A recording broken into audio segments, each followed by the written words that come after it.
കേസിന് പോയി കഴിഞ്ഞാ ഈ അടുത്ത കാലത്തെങ്ങും അവിടെ വർഷാപ്പ് പണിയാന്ന് ചേട്ടൻ കരുതണ്ട. പിന്നെ എന്ത് ചെയ്യും? ചെയ്യാനൊന്നേ ഉള്ളൂ, ആ ഷെഡ് പൊളിച്ച് ദൂരെ കളയണം. അച്ഛൻ അറിഞ്ഞാൽ? അച്ഛനോട് അനുവാദം വാങ്ങിച്ചിട്ടാണോ ആരെങ്കിലും പൊളിക്കുന്നത്? ചേട്ടൻ എന്റെ കൂടെ നിൽക്കാമെങ്കിൽ സംഗതി ഞാൻ വഹിച്ചു തരാം. എന്താ പറയുന്നു? ഏറ്റു.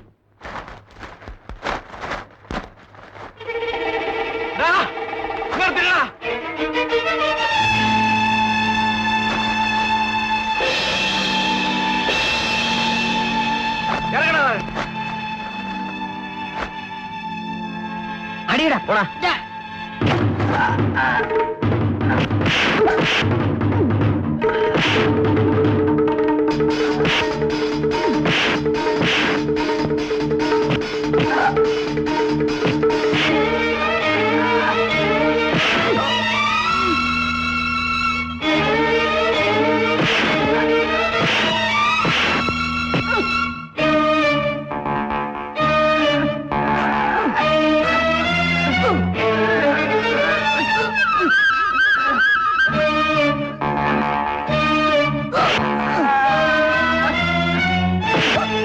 മേനോ സാറേ, മേനോ സാറിന്റെ മക്കളെ ആ ശങ്കരപ്പിള്ളിയും മകനും കുറെ റെവഡിയും കൂടി തല്ലുന്നു.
മക്കളെ അടിച്ചത് ആരാണെന്ന്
ചില കാര്യങ്ങൾക്ക് അല്പ കഴിവൊക്കെ കാണിക്കണം, അല്ലാതെ രക്ഷയില്ല മിസ്റ്റർ മേനോൻ.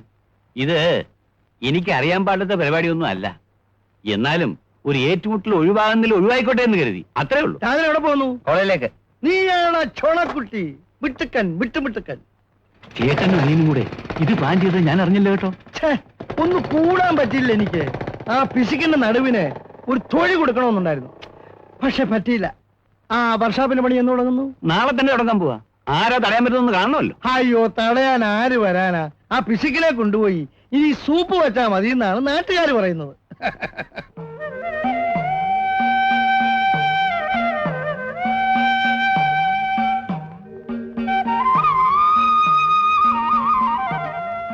ഇത്രയേറെ പ്രാർത്ഥിക്കണോ? ഞാൻ കാത്തു നിൽക്കാൻ തുടങ്ങിയിട്ട് നേരെ എന്തായി? എന്ന് പറഞ്ഞ അമ്മയുടെ പിടിയിൽ നിന്ന് രക്ഷപ്പെട്ടു പോരണ്ടേ? അമ്മയ്ക്ക് എന്തൊക്കെയോ സംശയങ്ങളുണ്ട്. എന്താ അമ്മ ചോദിച്ചോ? അങ്ങനെ അങ്ങോട്ട് തുറന്നു ചോദിച്ചില്ല. എന്നാലും ചില ചോദ്യങ്ങൾ കേട്ടാ മനസ്സിലാവില്ലേ? അതിരിക്കട്ടെ, അമ്മ ഇപ്പോൾ ഇതുവഴി വരുമോ? വരാതിരിക്കില്ല. അവിടെ ആരോടും സംസാരിച്ചോണ്ട് നിൽക്കുക. എങ്കിൽ വരൂ. എങ്ങോട്ടാ? എങ്ങോട്ടായാലും എന്താ, ഞാനല്ലേ വിളിക്കുന്നത്. വരില്ലേ? വരാം. വരൂ.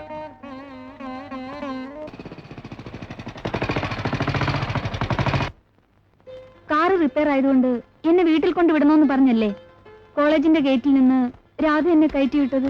അതിനിപ്പോ എന്ത് പറ്റി? ഇവിടെ എന്തിനാ വന്നത്? എന്റെ പൊന്നുഷേ, നിന്നോടൊന്ന് സ്വൈരമായിട്ട് സംസാരിക്കാൻ ഞാൻ ഈ ഒറ്റ വഴിയേ കണ്ടുള്ളൂ. താമസിച്ച അച്ഛൻ സ്റ്റാൻഡിൽ പിടിക്കും. അച്ഛനല്ല, അമ്മ സ്റ്റാൻഡിൽ പിടിച്ചാലും ശരി, കുറച്ച് കഴിഞ്ഞിട്ട് പോയാ മതി. വന്നേ.